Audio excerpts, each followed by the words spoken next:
चलो यहां पर स्मॉल सैंपल टेस्ट स्टार्ट कर रहे हैं हम लोग। सबका ध्यान मुझे यहां पे चाहिए, बहुत ही इजी है एंड आप इसमें अच्छा खासा मार्क्स स्कोर कर सकते हैं। आपका जो इसका प्री रिक्वेस्टिक है, आपको क्या आना चाहिए इसके लिए? आपको आना चाहिए स्टैटिस्टिक्स। आपने पहले पढ़ा होगा स्टैटिस्टिक्स में कार्ल पियर्सन वगैरह, उसमें हम लोग एक्स बार निकालते थे, वाई बार निकालते, सॉल्व करते थे। उसका थोड़ा सा कंसेप्ट यहाँ पे यूज हो रहा है, मतलब कैलकुलेशन के लिए, बाकी सब कुछ सेम है। स्मॉल सैंपल टेस्ट में होता क्या है जरा समझेंगे। दो चीज है, एक है टी टेस्ट और एक है चाय टेस्ट, चाय स्क्वायर, ठीक है, ठीक है, चाय स्क्वायर टेस्ट। इसमें से एक क्वेश्चन पक्का है 6 मार्क के लिए, कंफर्म क्वेश्चन, कभी कभी 8 मार्क के लिए भी आ जाता है। और इसमें से आप समझो 6 + 6 तो सम्स आ सकते हैं, ठीक है, ओके। अब इसका डिवीजन जरा समझ लेते हैं, इसका डिवीजन जरा समझ लेते हैं। इसका डिवीजन ये है कि टी टेस्ट में आपको एक तो सिंगल पॉपुलेशन के लिए आएगा,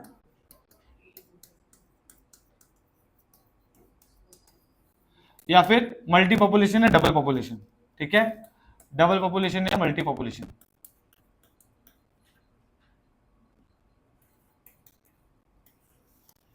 ठीक है, डबल पॉपुलेशन।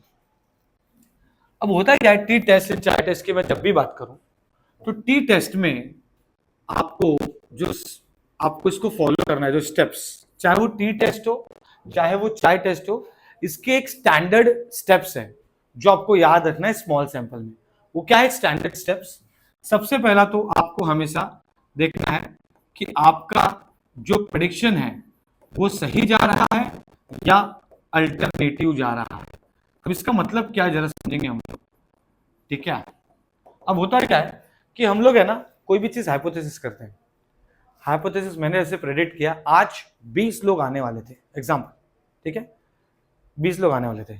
अगर 20 लोग आ गए, हाइपोथेसिस का मतलब क्या? प्रेडिक्शन, बराबर। अगर 20 लोग आ गए तो वो नल हाइपोथेसिस हो जाएगा।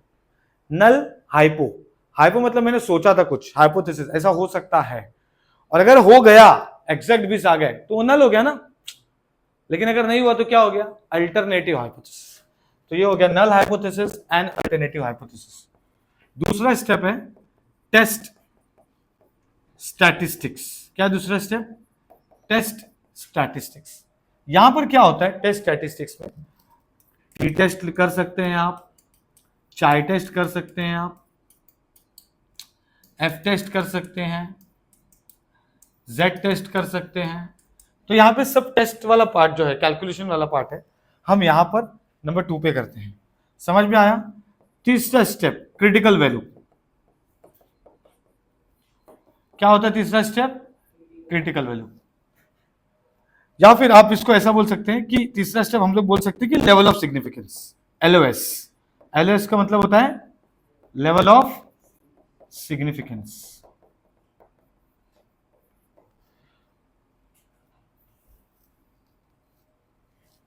Level of significance, level of significance है ना, हमेशा 5% रहता है बाय डिफॉल्ट। अगर क्वेश्चन में कुछ और दिया तो बात अलग है, otherwise it is always 5%, which is 0.05। इसी में एक होता है डिग्री ऑफ फ्रीडम। एक सिंपल लैंग्वेज में बोलूं कि कोई भी हम प्रेडिक्शन करते हैं तो हम ऐसा बोल सकते हैं कि देख भाई, मैंने जो बताया है, जैसे अभी ये टॉपिक की बात करें स्मॉल सैंपल, ये 6 से 12 के बीच में आता है, प्लस माइनस होता है ना। हम लोग बोलते हैं भाई देख, मेरे पेपर लिख के आया, मुझे 60 मार्क्स का मैंने लिखा है, या तो मुझे ये 65 भी मिल सकता है या तो 55 भी मिल सकता है, डिग्री ऑफ फ्रीडम +-5। समझ में आया? ठीक है। दूसरा क्रिटिकल वैल्यू। अब क्रिटिकल वैल्यू क्या होता है जरा समझो, क्या होता है क्रिटिकल वैल्यू? क्रिटिकल वैल्यू का मतलब है कि टेबल वैल्यू जो निकालेंगे हम लोग, क्रिटिकल वैल्यू का मतलब है कि मैं टेबल वैल्यू भी निकालता हूं, टेबल वैल्यू, ठीक है। टेबल वैल्यू मैं निकालता हूं। टेबल वैल्यू क्या होता है कि मैं अगर सपोज मेरा कैलकुलेटेड वैल्यू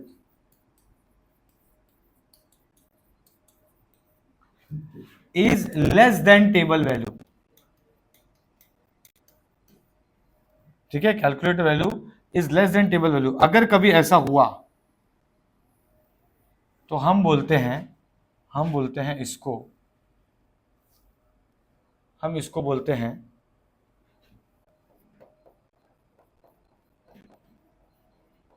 हाइपोथेसिस एक्सेप्टेड। ठीक है, लेकिन अगर मैं बोलूं calculated value is greater than table value, उल्टा,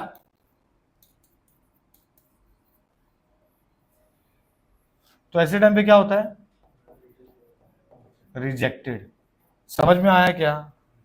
समझ में आया? तो लास्ट स्टेप इसमें जो बच गया है वो क्या है? डिसीजन। हमको एंड में एक डिसीजन बनाना पड़ता है। शार्क टैंक में देखते हो ना, डिसीजन बनाते हैं, आपका क्या डिसीजन है? ठीक है, तो ऐसे हमको डिसीजन बनाना पड़ता है। तो ये सब चीज आपको ध्यान में रखना है। टेस्ट स्टैटिस्टिक्स में स्टेप नंबर 2 में आप वो टेस्टिंग करते हैं। ठीक है, समझ में आया इतना मैंने क्या बोला? अरे हाँ या ना? ठीक है, अब आगे बढ़ते हैं। ओके, ये क्या होगा? देखो, टी स्टेप्स का formula,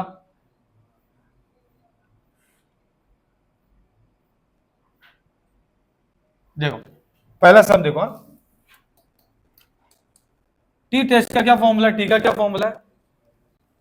T modulus is x minus mu upon s standard deviation under root of n minus. समझ में आ गया?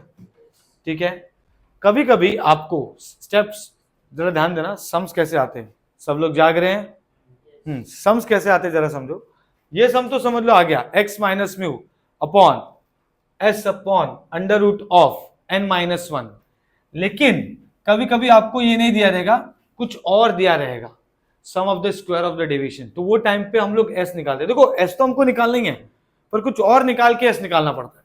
तो आपको इसके लिए फॉर्मूला देखो यहां पे दिया है, क्या है? एस स्क्वायर का formula sum of the square of the deviation का whole square divide by N. ठीक है, और कभी कभी आपको जैसे भी sum of the square of the deviation दिया रहेगा आपको क्वेश्चन में, तो आप ये पुट करके एस स्क्वायर निकालेंगे, फिर एस यहां पुट कर देंगे। कभी कभी आपको ये भी नहीं दिया होता है, तो वो टेबल फॉर्मेट वाला सम आता है, टेबल फॉर्मेट वाला सम। समझ में आया क्या? ठीक है, अभी स्टेप बाय स्टेप जाएंगे जो मैं बोल रहा हूं। ठीक है, जाग रहे सब लोग, है ना? यहां पे देखो, सबसे पहला सम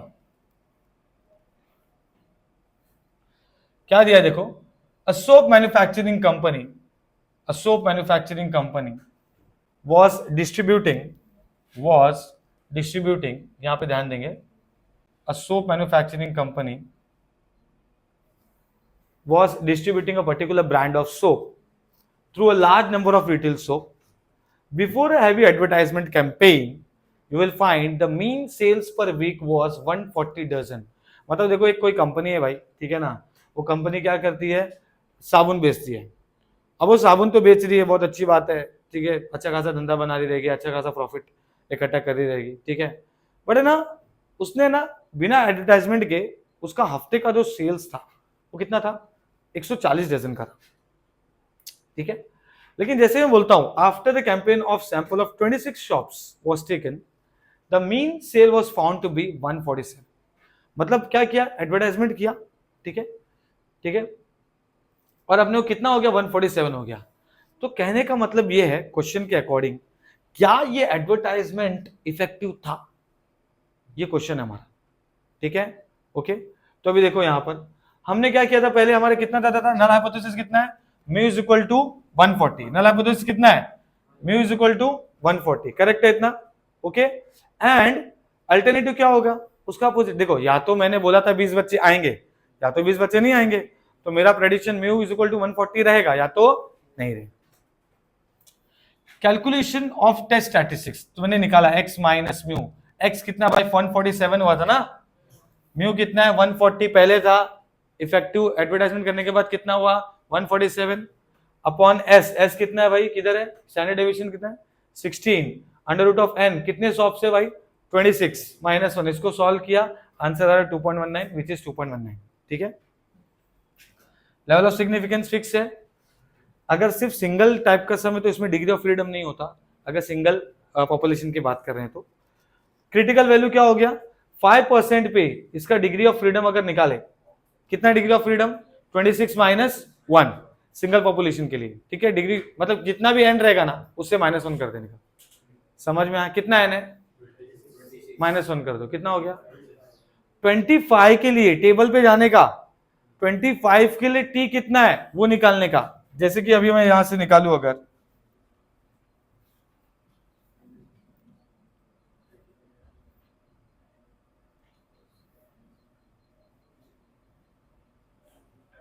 यही होगा, हाँ देखो, हाँ कितना बोला मैंने, देखो कैसे देखने का, डिग्री ऑफ फ्रीडम कितना है 25, ये तो 20 तक ही है, ये मेरे ख्याल से इसका है, चाय का है।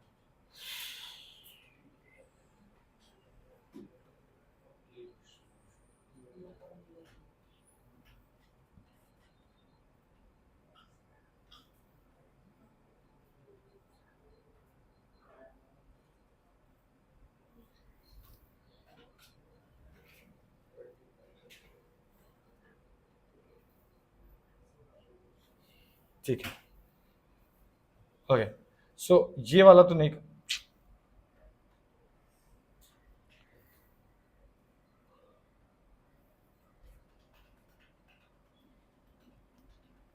तो ये अगर इसकी अगर हम बात करें हम लोग, तो ये वाला नहीं है, टी का हम लोग को चेक करना पड़ेगा, टी का मेरे पास देखना पड़ेगा, टी का मैंने डाउनलोड किया शायद, ये देखो यहाँ पे देखो, टी का देखो, यहाँ पे ध्यान देंगे, टी के लिए क्या है, देखो कितना था टी हमारा, 5% के लिए 25 डिग्री ऑफ फ्रीडम, तो 25 पे आने का और 5% पे आ जाओ, कितना है देखो 2.060, बराबर। समझ में आया कैसे देखने का, ठीक है। अब देखो यहाँ पे ध्यान देना, 2.060 है, डिसीजन क्या होगा, since the computed value T 2.19, computed value क्या है 2 इज ग्रेटर देन दी, किससे, is greater than table value, अगर कभी ग्रेटर हो गया तो क्या होगा, नल हाइपोथेसिस रिजेक्टेड। समझ में आ गया, नल हाइपोथेसिस रिजेक्टेड कैसे हो गया, अगर आपका कैलकुलेटेड वैल्यू ग्रेटर हो गया किससे, टेबल वैल्यू से, तो नल हाइपोथेसिस क्या हो जाएगा, रिजेक्टेड। Is that clear. तो अगर नल हाइपोथेसिस रिजेक्ट हो गया इसका मतलब एडवर्टाइजमेंट में have changed the average sales. समझ में आया क्या, समझ में आया, ठीक है। Calculated value greater than table value rejected, ठीक है, ओके। अब आ जाते हैं हम लोग यहां पर, ये वाला सम देखो, रैंडम सैंपल ऑफ साइज 16, समझ में आया ना कैसे सॉल्व करना है, ठीक है, ओके। एक दो सम आप जब जगह पे कर लेंगे ना तो आपको बहुत सारी चीज समझ में आएगा, वैसे ये एकदम इजी है, ऐसे ही सॉल्व किया जाता है इसको, ठीक है। A random sample of size 16 from a normal population showed a mean of 103, अभी देखो, हाँ n कितना 16, मीन कितना 103, sum of the square of the deviation दिया है इस बार स्टैंडर्ड डेविएशन नहीं दिया है, sum of the square of the deviation दिया है, ये पुट करेंगे, n लिखेंगे, स्क्वायर निकालेंगे, फिर ऐसे आप समझा, ऐसे जाना है, ठीक है, ओके। तो आप क्या करेंगे, sum of the square of the mean is 843.75, can we say that the population has a mean of 108.75। अभी देखो, जिस मीन पे क्वेश्चन मार्क होता है वो म्यू होता है, देखो दो मीन है ना, एक एक्स है, एक्स बार है, और म्यू है, फॉर्मूला क्या है, एक्स बार माइनस म्यू, दो मीन है ना, तो जिस मीन पे क्वेश्चन मार्क होता है वो म्यू होता है ना। Can we say that the population है, समझ में आया क्या, ठीक है। तो वो कितना हो गया, देखो कहां गया, म्यू इज 108.75, या तो नहीं होगा, या तो नल हाइपोथेसिस, या तो अल्टरनेटिव। उसके बाद क्या है, टी निकाला, टी कैसे निकाला, उसके पहले एस निकाला होगा, देखो sum of the square of the mean 843.75 upon 16 क्या 52.73, ये एस स्क्वायर है, 52.75, एस क्या होगा, अंडर रूट हो जाएगा, तो इसीलिए यहां पर देखो under root of 52.75 under root of 15, 103 mu है एंड 108 आपका म्यू हो गया। समझ में आया, ठीक है, सॉल्व किया, टी कितना आ गया 2.67, टी जैसे 2.67 आया, आपने 5% के लिए सॉल्व किया, 15 डिग्री ऑफ फ्रीडम पे वैल्यू निकाल लिया, टेबल वैल्यू आपको पता है कैसे निकालना है, अभी मैंने बताया, ठीक है। तो 2.67 is greater than the table value, null hypothesis rejected, we can not say that the population mean is this. समझ में आया, ठीक है। अब ये देखो मैंने जो बोला ना, ये क्वेश्चन बहुत बार आया। मैंने क्या बोला था, एक तो आपको डायरेक्ट केस दिया रहेगा, एक तो आपको sum of the square of the deviation दिया रहेगा, एक आपको टेबल फॉर्मेट दिया रहेगा, उससे आपको ये बनाना पड़ेगा। जैसे देखो सॉल्व करके बनाया है sum of the square of the deviation 66। समझ में आया, इज दैट क्लियर, ठीक है। कैसे करेंगे ध्यान देना, क्या क्वेश्चन है जरा समझेंगे। क्वेश्चन में बोला है 9 items of a sample had the following values, है ना, 9 सैंपल है, तो मैं इसे लिख लेता हूं। 9 सैंपल क्या क्या है भाई, 45, 47, फिर क्या है 50, 52, 48, 47, ठीक है, ये x हो गया बराबर। अब सबसे पहले तो ये x के पहले इसका x बार निकाल लो। इसका x बार कैसे निकालते हैं हम लोग, इन लोग ने जो फॉर्मूला यूज किया ना वो मैंने यूज करने का, चुपचाप सबको ऐड करो और डिवाइड बाय जितने नंबर है वो करो। चलो सबको ऐड करके डिवाइड बाय करोगे तो कितना होएगा, बताओ मुझे फटाफट सब लोग।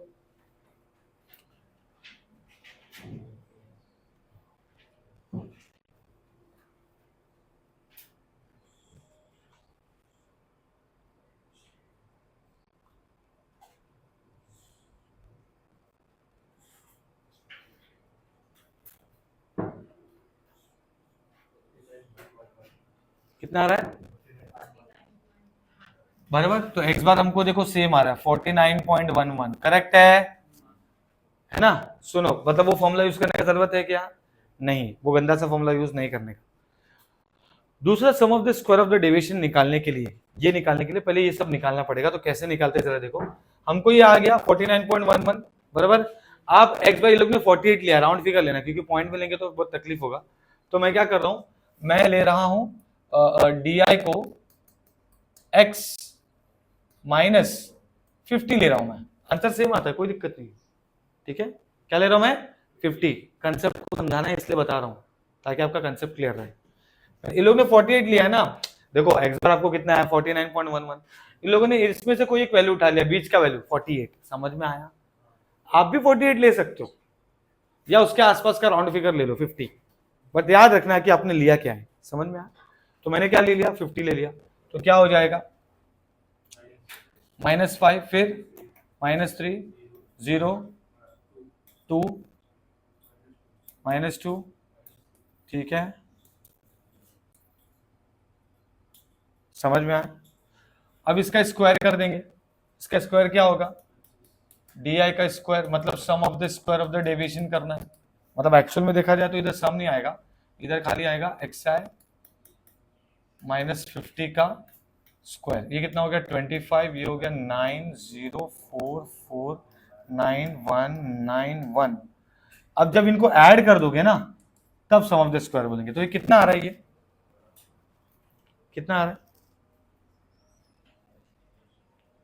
ऐड करो, ये समीशन ऑफ डी आई भी कितना आ रहा है, ये गया, ये गया, ये गया, ये गया, ये गया, ये गया, -8,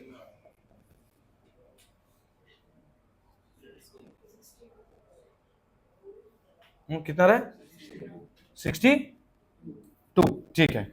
आपको देखो हमारा आंसर उसका आंसर अलग है टेक्स्ट बुक का, कोई दिक्कत नहीं है, कंसेप्ट क्लियर करना है बराबर। अब देखो क्या हो गया, मैं क्या किया sum of the square d square 62, अब इतना क्लियर है। अब क्या होगा देखो, हाँ -8 62, अब ये सम ऑफ द स्क्वायर निकालना है। तो मैं क्या करूंगा, मैं थोड़ा सा इसको ऊपर शिफ्ट करता हूं। क्या formula sum of the square of the deviation निकालने के लिए, x i minus x bar का whole square is equal to, क्या फॉर्मूला है, समीशन ऑफ डी आई का square minus summation of d i का whole square divide by n. तो ये कितना है अपने को 62, ये कितना है अपने को -8 का स्क्वायर बराबर अपॉन एन कितना है 10। चलो इसको सॉल्व करो, कितना आ रहा है बोलो, 62 माइनस 64/10, पता फटाफट कितना आ रहा है,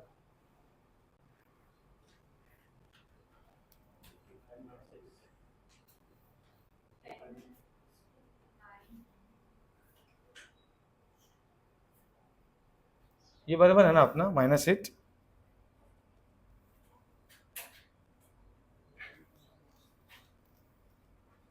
-5 -3 0 2 -2 -3 -1, ठीक है, बताओ फटाफट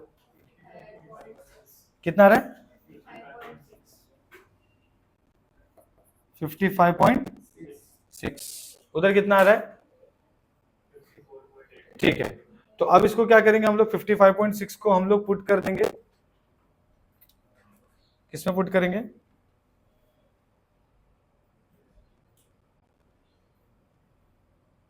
किसमें पुट करेंगे? थोड़ा मैं इसको इधर कर लेता हूं।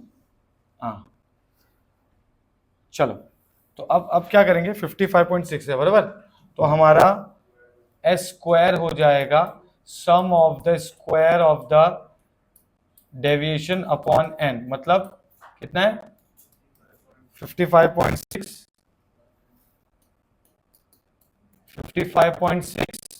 अपॉन कितना हो रहा है ये? 55.6 अपॉन 9 है कि 10 है? 9 है ना, 9। चलो कितना हो गया स्क्वायर, बताओ फटाफट कितना? ठीक है, ये एस स्क्वायर हुआ बराबर, तो एस अंडर रूट कर दो, कितना हो रहा है ये? 2.485। ये हमको क्या आ गया? एस आ गया। ध्यान देना, अभी कैलकुलेशन कर रहा हूं, टी निकाल रहा हूं। टी क्या हो गया? X minus mu upon s under root of n minus 1, correct है? तो एक्स क्या है अपना? एक्स बार क्या है?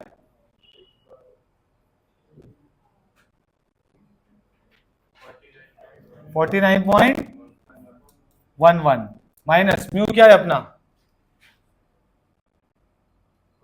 जिसके लिए सॉल्व करना है। देखो मैंने क्या बोला, क्वेश्चन मार्क वाला होता है बराबर, क्वेश्चन मार्क वाला म्यू होता है, अपॉन एस कितना है अपने को? 2.485 अंडर रूट ऑफ कितना है वो?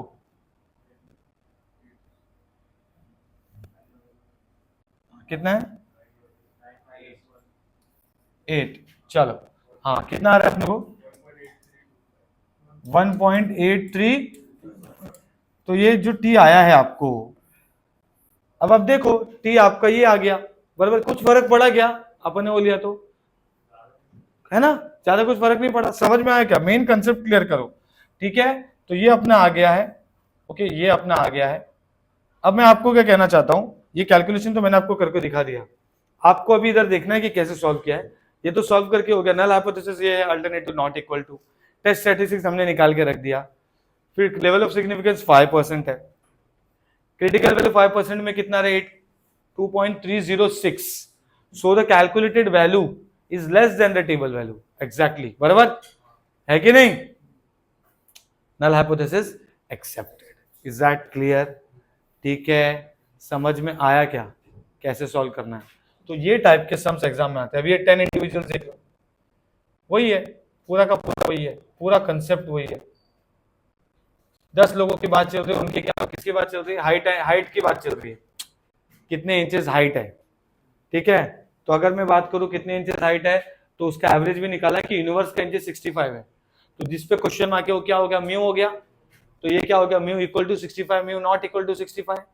फिर ये एक्स लिखा, जैसे मैंने एक्स बार चूज किया, कोई भी एक रैंडम नंबर मीन निकाल के रखा, ठीक है? जैसे इन लोग ने मीन निकाला 67 है, फिर रैंडम नंबर 66 चूज किया, सॉल्व किया एंड आंसर आ गया, उसको पुट कर दिया, वैल्यू निकाला, सिंपल। सेम टाइप का सम है, समझ में आया?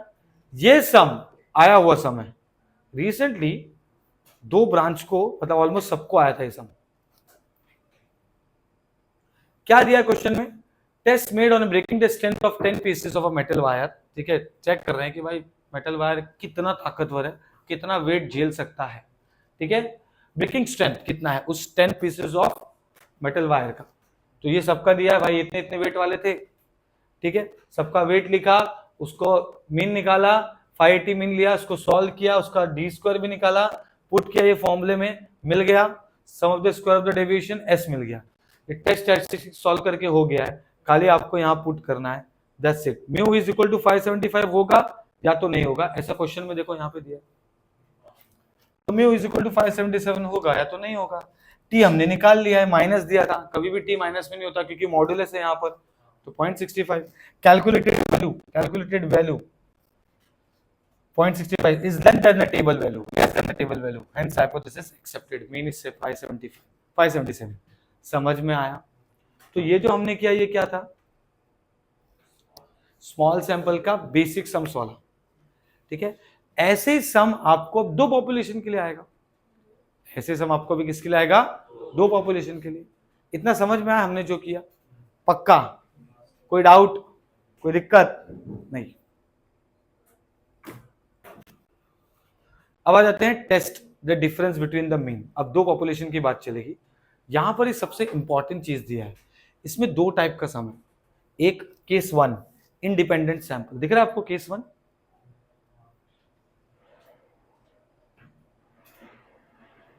इंडिपेंडेंट सैंपल क्या दिया केस वन में? Independent sample. अब दो इसकी बात चल रही है, ठीक है। तो आपको जाना कैसे जरा समझो। आपको पहले टी इसमें पता होना चाहिए कि टी होता है इसमें x1 minus x2 upon standard error, ये इसका फॉर्मूला है, x1 minus x2 upon standard error, ठीक है। उसके बाद हम स्टैंडर्ड एरर निकालते हैं जो कि होता है sp into under root of 1 upon n1 plus 1 upon n2, दिख रहा है आपको? उसके बाद sp निकालने के तीन तरीके हैं, उसमें से तीन कब कौन सा यूज करना है मैं समझाता हूं, ठीक है। एक sp, दूसरा sp और तीसरा sp, ठीक है। एक sp दिया है आपको ये वाला, sp इज इक्वल टू क्या है वो, under root of n1 s1 का स्क्वायर n2 s2 का स्क्वायर, ठीक है, n1 प्लस n2 माइनस 2। एक sp जो है वो है ये वाला, under root of n minus 1 s1 का स्क्वायर n2 माइनस 1 s2 का square upon n1 plus n2 minus 2। और ये वाला जो sp है ये तो इसके लिए हो गया, ये इसके लिए हो गया। अब ये वाले sp का फॉर्मूला लिख लेते हैं, ये वाले sp का फॉर्मूला लिख लेते हैं। ये वाले sp का फॉर्मूला है, ठीक है, ये वाले sp का फॉर्मूला है, ऊपर दिया है देखो, अंडर रूट ऑफ का स्क्वायर, ठीक है, सम ऑफ दिस का स्क्वायर, ठीक है, ठीक है, प्लस क्या है, सम ऑफ द दूसरे का स्क्वायर, दूसरा मीन, ठीक है, क्योंकि दो पॉपुलेशन है ना, n1 प्लस n2 माइनस 2। अब सर हमको कैसे समझेगा कौन सा कब यूज करना है, यही तो सबसे इंपॉर्टेंट चीज है इसमें, कि कैसे समझेगा। मैं आपको बता रहा हूं, अगर आपको वैल्यूज डायरेक्ट दिया है तो आप ये वाला फॉर्मूला यूज करें, डायरेक्ट वैल्यूज आप ये वाला फॉर्मूला यूज करेंगे, ठीक है, डायरेक्ट दिया तो। अगर आपको बोला है अनबायस्ड एस्टिमेशन, क्या बोला है, अनबायस्ड एस्टिमेशन, तो आपको ये यूज करना है, देखो यहां पे दिया है अनबायस्ड स्टैंडर्ड डेविएशन के लिए ये यूज करना। और अगर आपको बोला है, ये देखो इसको क्या बोलते हैं, sum of the square of the deviation, अगर ये दिया है ना तो समझ जाना आपको ये वाला फॉर्मूला यूज करना है। समझ में आया कब कौन सा यूज करना है, ठीक है, ओके। केस वन में ये है, ठीक है। केस टू में म्यू इक्वल टू 0 होता है, मीन उसमें ना 0 होता है, जो आपने अभी तक इसमें किया था ना, ये देखो ध्यान देना जरा, अभी बता देता हूं। आपने क्या किया, test if the breaking state of the metal wire is 577, correct है लिखा, तो ये म्यू हो गया ना आपका। ऐसे सेम क्वेश्चन अगर आया और अगर ये नहीं दिया है तो समझ जाना केस 2 है वो, समझ में आया, जो इसके आगे है उसमें म्यू क्या होता है, 0, उसमें म्यू क्या होता है, समझ में आया। चलो पहले इसको सॉल्व कर लेते हैं, देखो ये देखो क्या लिखा है, a sample of 8 students, sample of 8 students मतलब n1 8 हो गया, अरे हाँ या ना, तो n1 8 हो गया, चलो भाई n1 8 हो गया, हमको सैंपल मिल गया भाई, n1 8 हो गया, n1 is equal to 8, n2 कितना है 16 इयर्स, कंफ्यूज करने के लिए दिया है, n2 10 है। अब n1 के सामने बहुत सारा डेटा दिया है, क्या दिया है, मीन, मीन मतलब क्या दिया है आपको, मीन मतलब क्या दिया है, x1 ना, कितना दिया है 118.4 और x2 कितना दिया है 121 बराबर। उसके बाद स्टैंडर्ड डेविएशन भी दिया है सिग्मा 1 बराबर, मतलब S1 बोल सकते हैं आप। कितना S1 12.17 और S2 कितना है 12.88। समझ में आया? ठीक है, अब यहां पे ध्यान देंगे क्योंकि ये हो गया। अब आपको इन्वेस्टिगेट करना है N1 N2 X1 X2 S1 S2 लिख दिया। इसमें क्या होता है, क्या इधर का और उधर का पॉपुलेशन इक्वल है या इक्वल नहीं है, ये हमेशा लिखते। तो μ1 इज इक्वल टू μ2 है तो नल हाइपोथेसिस, अगर नहीं है तो अल्टरनेटिव। समझ में आया? दो जगह की मीन की बात कर रहे हैं ना हम लोग यहाँ पर, testing the difference between the mean, topic का नाम है, डबल पॉपुलेशन की बात कर रहे हैं। अब यहाँ पे क्या होगा, कैलकुलेशन ऑफ टेस्ट स्टैटिस्टिक्स। अब यहाँ पर S1 N1 S2 X2 सब दिया है, तो ये वाला फॉर्मूला यूज करके देखो SP निकाला, SP निकाल के कहां पुट किया, यहां पुट किया, इससे स्टैंडर्ड एरर मिल गया, स्टैंडर्ड एरर को यहां पुट किया, T मिल गया। समझ में आया? सिंपल कैलकुलेशन है, आपको करने आएगा, मुझे आपको कंसेप्ट सिखाना है, मैं वो सिखा रहा हूं। क्लियर है? क्या किया मैंने, μ1 इज इक्वल टू μ2 होता है null hypothesis, μ1 is not equal to μ2 alternative. Calculation में क्या करेंगे, SP निकालेंगे। मैंने क्या बोला, S1 N1 X1 सब दिया है, इसका मतलब सीधा सीधा ये वाला फॉर्मूला यूज करेंगे, सब दिया है तो ये वाला है ना, ये वाला डायरेक्ट फॉर्मूला, तो डायरेक्ट फॉर्मूला यूज कर लिया, आंसर आ गया SP का। SP को यहां पुट किया, SE मिल गया, SE यहां पुट किया, T मिल गया। लेवल ऑफ सिग्निफिकेंस 5% है। यहां पर डिग्री ऑफ फ्रीडम है ना, दो पॉपुलेशन है ना, तो दोनों पॉपुलेशन को ऐड करने का -2 करने का, इसलिए यहां पर देखो N1 प्लस N2 -2 है। समझ में आया? तो N1 कितना था 8, N2 कितना है 10 -2, तो 16 के लिए टेबल वैल्यू निकाला तो इतना आ गया, कितना आ गया T, कैलकुलेटेड वैल्यू कितना है, टेबल वैल्यू 2.12, कैलकुलेटेड वैल्यू कितना है 0.41, which is less, hypothesis accept. समझ में आ गया? अब ये देखो क्या दिया क्वेश्चन में, मीन ऑफ 2 सैंपल दिया है, are this is sum of the square of the deviation, बात ही खत्म हो गया, sum of the square of the deviation, मतलब ये सीधा वैल्यू इसका दिया है, फॉर्मूला लिखा, पुट किया, SP मिल गया, SP यहां पुट किया, SE मिल गया, SE यहां पुट किया, T मिल गया, खत्म कहानी। बाकी सब सेम है। Calculated value 2.64 is greater than the table value, null hypothesis rejected. समझ में आया? Is that clear? ठीक,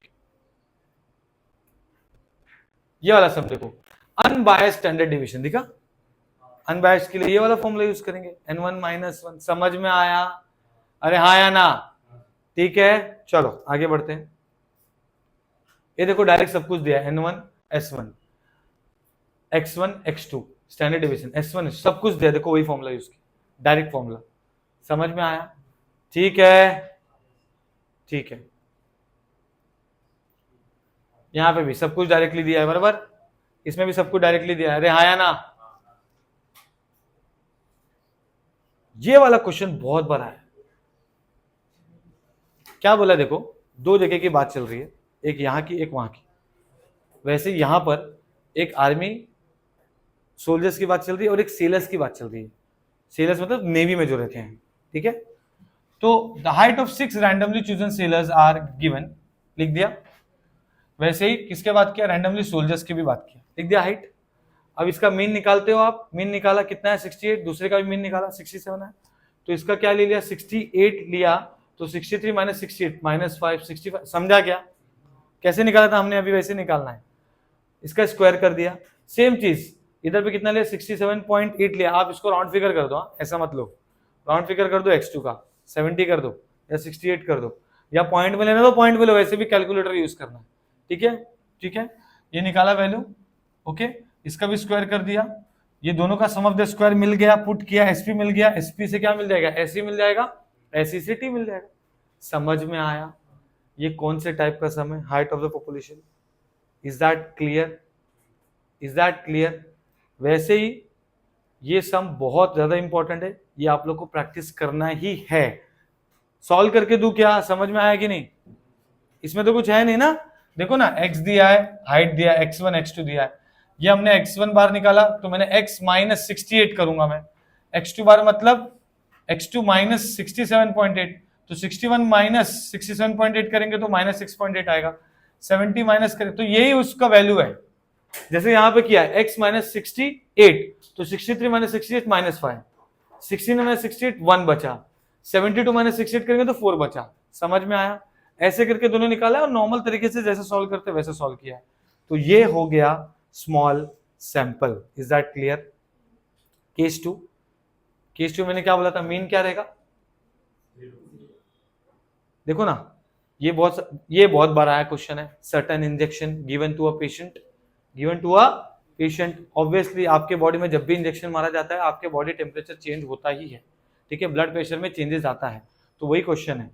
अ certain injection administered to 12 patients resulted in the following changes. तो ये चेंजेस आया है। Can it be concluded that the injection will be general accompanied by an increase in blood pressure. यहां पर mu दिया है क्या? नहीं दिया है, मतलब म्यू इक्वल टू 0 है। और नॉर्मली जैसा सॉल्व करते हैं पूरा वैसे ही सॉल्व करना है। टी में देखो म्यू 0 लिया है एंड पूरा सम वैसे ही सॉल्व करना है जो अभी हमने इसके पहले किया था। Is that clear? ठीक है, समझ में आया क्या? ठीक है, तो हमने जो अभी तक किया था ये था स्मॉल सैंपल। ठीक है, ये था small sample. Is that clear? Okay, पक्का समझ में आया? ठीक है,